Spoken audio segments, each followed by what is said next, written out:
WhatsApp guys, welcome back to the reaction video. आज हम देखने वाले हैं हु विल एंड कलयुग इन 2025, कल्कि और कली। कलयुग का अंत कौन करेगा, कल्कि या कली? ये है वीडियो का टाइटल। इंटरेस्टिंग टाइटल है, वीडियो देखेंगे लास्ट तक। राज बाय बिग ब्रेन को चैनल से अमेजिंग वीडियोस होती है, अमेजिंग नरेशन स्टाइल। तो ओरिजिनल वीडियो का लिंक डिस्क्रिप्शन में, वहां से जाके आप इनकी और अमेजिंग वीडियोस देख सकते हैं और हमें सजेस्ट भी कर सकते हैं। 1 2 3 गो। गिरा दे कैमरा। परित्राणाय साधूनां विनाशाय च दुष्कृतां धर्म संस्थापनार्थाय संभवामि युगे युगे। मैं कृष्णा हर युग में बार बार अवतार लूंगा, साधुओं की रक्षा करने के लिए, पापियों का संहार करने के लिए और धर्म को दोबारा स्थापित करने के लिए। महाभारत में अर्जुन से कई इस बात के पीछे छुपी है एक ऐसी कहानी जिसका राज शायद ही कोई जानता है। एक ऐसी भविष्यवाणी जो आज हमारी आंखों के सामने सच होती नजर आ रही है। आज हम एक ऐसे युग में जी रहे हैं जहां मर्यादा और धर्म की ताकत कम हो रही है और अधर्म, हिंसा, दुख का असर इस पृथ्वी पर पड़ते जा रहा है।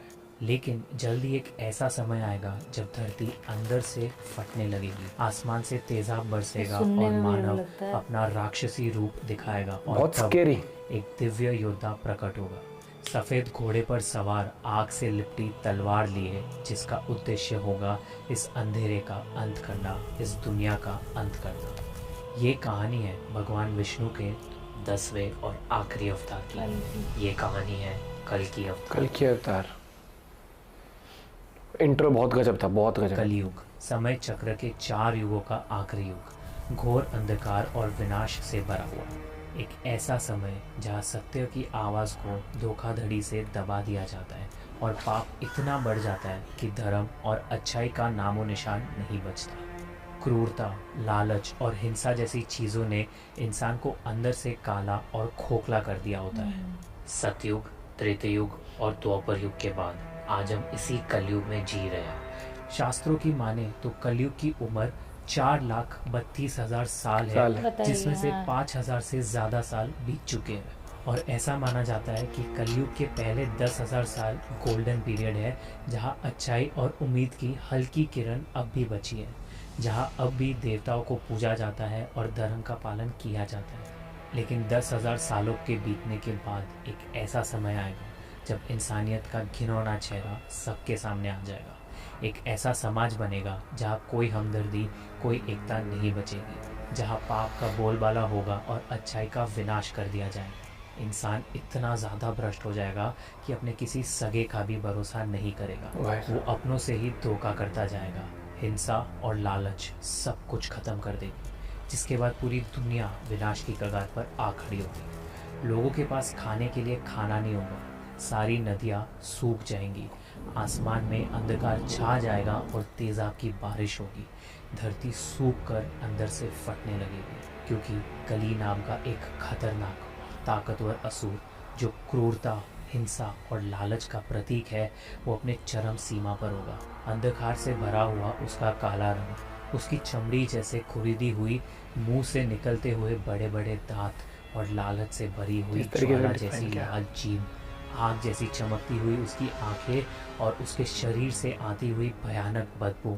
इस सब से कली एक ऐसा असुर है जिसे देखकर ही इंसान के मन में डर भर जाएगा। कली का निर्माण ही अधर्म, क्रोध और लालच से हुआ है। कली भय, मृत्यु और यातना पर कब्जा कर सकता है। लेकिन कली सिर्फ एक असुर नहीं, बल्कि कलयुग का प्रतीक है।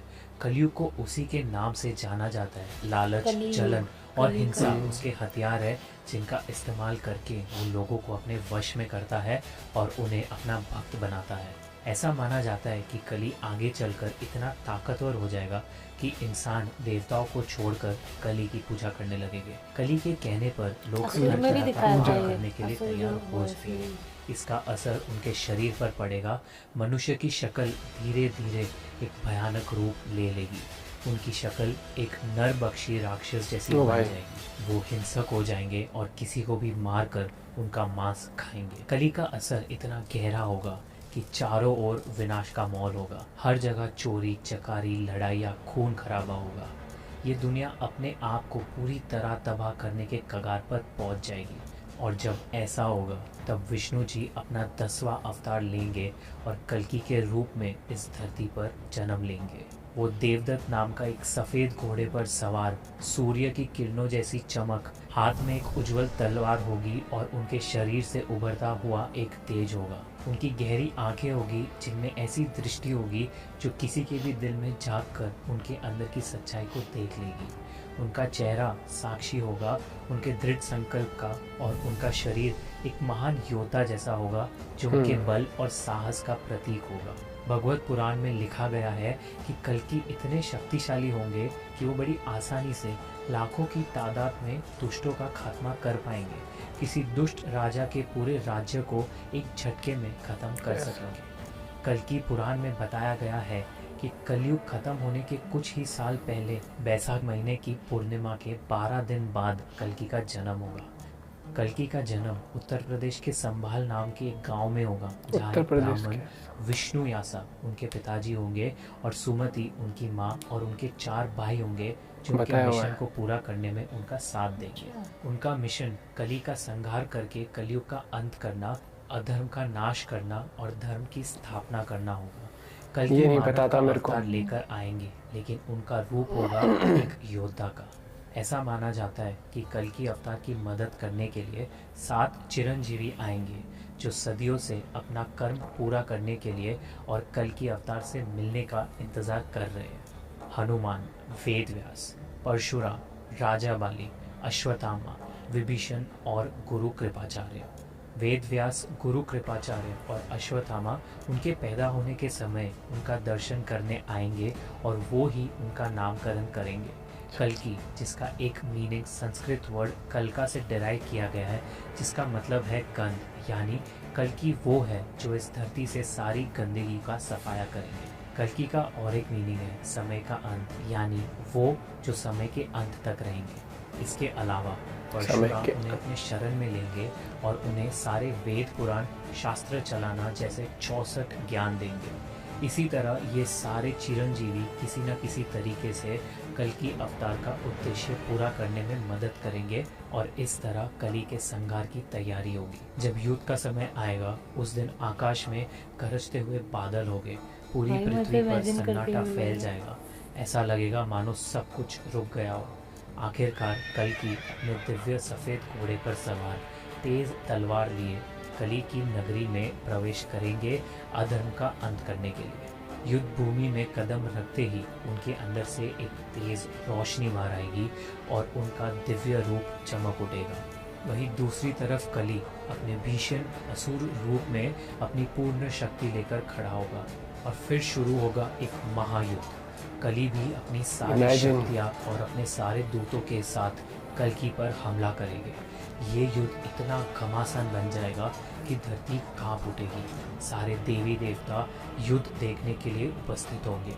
चारों ओर हाथी घोड़ों की आवाज़, बाणों का टकराना और गदाओं की आवाज़ गूंजेगी। युद्ध भूमि पूरी तरह खून से लथपथ हो जाएगी। अंत में कली कमज़ोर पड़ जाएगा। उसके शरीर पर कई सारे घाव हो जाएंगे जिनसे बदबू आने लगेगी। उसके चेहरे पर एक गहरा लंबा घाव होगा जिससे खून निकल रहा होगा। इसके बाद कल्कि की तलवार की आग से कली की पूरी नगरी को जला दिया जाएगा। इसमें कली भी जलकर नष्ट हो जाएगा। आखिरकार बुराई की हार होगी, अधर्म का अंत होगा। कली के मरते ही कलयुग का चक्र पूरा होगा, समय का नया चक्र शुरू होगा। कल्कि अवतार एक नए सतयुग की स्थापना करेंगे। दुनिया भर की सभ्यताओं, धर्मों और साइंस की दुनिया में एक सोच कॉमन है कि एक दिन सब कुछ समाप्त हो जाएगा। हर धर्म के पास अपनी एक अंत की कहानी है, एक प्रकार की भविष्यवाणी जिसे हम अलग अलग नामों से जानते हैं। क्रिश्चियनिटी में आर्मागेडोन, अपोकलिप्स, जजमेंट डे जैसी प्रोफेसीज है। वही इस्लाम में कयामत का दिन, जुडाइज्म में एंड ऑफ डेज और साइंस की माने तो उनकी भी अपनी थियोरीज है, जैसे सूरज का ख़त्म हो जाना, एस्ट्रॉइड का अर्थ को हिट करना, nuclear Wars, corruption, climate change, pandemic या फिर AI जैसी टेक्नोलॉजीज़। लेकिन इन सारी कहानियों में एक चीज़ कॉमन है कि जब जब दुनिया में अधर्म बढ़ेगा, दुनिया अपने अंत की ओर चलती जाएगी। ऐसा माना जाता है कि जयपुर के कल्कि मंदिर में बनी उनके घोड़े देवदत्त की मूर्ति धीरे धीरे जिंदा हो रही है। मंदिर बनवाते समय किसी तरह से इस मूर्ति के आगे वाले बाएं पैर पर एक घाव का निशान बन गया था। वो निशान कब और कैसे पड़ा ये कोई नहीं जानता था, लेकिन लाख कोशिश करने के बावजूद उस घाव को नहीं भरा गया, जिस वजह से उसे वैसे ही छोड़ दिया गया। लेकिन हैरानी की बात तो ये है कि समय के चलते वो घाव अपने आप बढ़ता जा रहा है। ऐसा माना जा रहा है कि देवदत्त धीरे धीरे जिंदा हो रहा है अपने स्वामी कल्कि के इंतजार में। जिस दिन वो घाव पूरी तरह भर जाएगा उस दिन देवदत्त जिंदा हो जाएगा, और वही दिन होगा जब कल्कि अवतार का जन्म होगा। कुछ लोगों का ये भी मानना है कि वो घाव जल्दी जल्दी भर रहा है क्योंकि मानवता समय से पहले ही अपनी बुराई की सीमा पार कर रही है, और कल्कि समय से पहले ही धरती पर आ जाएंगे। आपके इस बारे में क्या थॉट्स है हमें कमेंट्स में ज़रूर बताइए। और अगर आप 7 चिरंजीवी या कलयुग के बारे में और जानना चाहते हैं तो यहाँ क्लिक कीजिए। वीडियो पसंद आया हो तो इसे प्लीज़ लाइक और शेयर कीजिए, और ऐसी ही अनसुनी। सबसे पहले जो एक माहौल क्रिएट हुआ था ना वीडियो के अंदर, तो डर लग गया भाई सही में। शॉर्ट वीडियो में हम एक विजुअलाइज कर पा रहे थे कि क्या होगा क्या नहीं होगा, किस तरीके से डर सा लग गया एकदम। भाई लेकिन कहीं ना थोड़ा सा स्केरी लगता है कि जब आगे जाके ऐसा कुछ होगा तो क्या माहौल होगा धरती के ऊपर, जब इतना ही पाप बढ़ जाएंगे जिस तरीके से। भाई ये नहीं पता हमें किसी को भी कि क्या होगा, मतलब किस रूप में आएंगे, क्या इंसान के रूप में आएंगे, कैसी होगी, जैसे उन्होंने बताया कि वो हाथी घोड़ों वाली होगी, या जो इतनी न्यूक्लियर पावर है, जैसे टेक्नोलॉजी के उससे वॉर, क्योंकि वो भी बहुत वो है ना, जैसे टेक्नोलॉजी AI हो गई उस तरीके से भी। हाँ।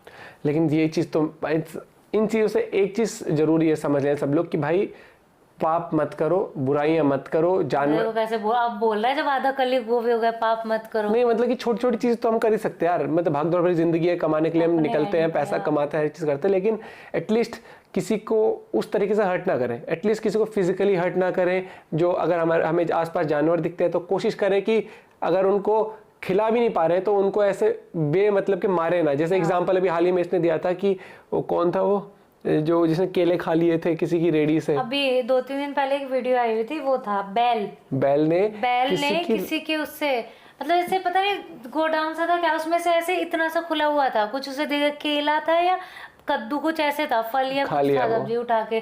तो एक होता है हल्का ऐसे करके हटा दो, वो ना बाहर जैसे वो बिल्कुल रोड पे ऐसे लेट भी गया और 2-3 लोग से डंडे से मारे जा रहे। तो वो चीज ना मतलब मुझे इतनी ज्यादा वो लगे कि भाई इतना बड़ा तेरा चल ठीक है 2 केले 1 कद्दू जो है खा लिया एक बार ऐसे करके अलग कर, पर उसके बाद भी मारे जा रहे हैं। और वैसे शिव जी की पूजा करनी है। बैल कौन है, नंदी बैल ही तो थे। ये मुझे थोड़ा लगता है कि गाय आपके गेट पे आ रही है तो गाय को आप पूजोगे, एक रोटी डालोगे, वहीं बैल आ रहा है तो उसे इतनी गंदी तरह से मारोगे।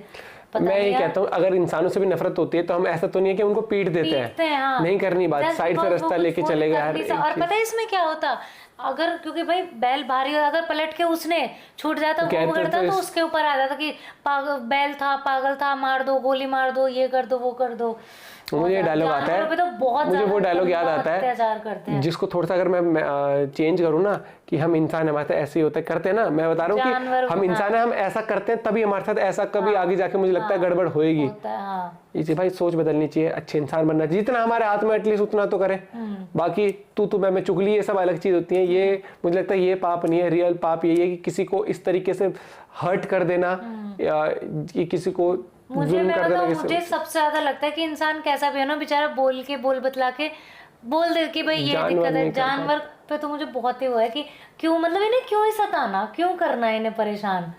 आपका पॉइंट ऑफ व्यू क्या है बताएं जरूर। वीडियोस इनकी सच में बहुत अमेजिंग होती है, हमने दूसरी तीसरी वीडियो रिएक्ट करी इनकी। मिलते हैं आपसे एक वीडियो के साथ, बाय बाय, टेक केयर।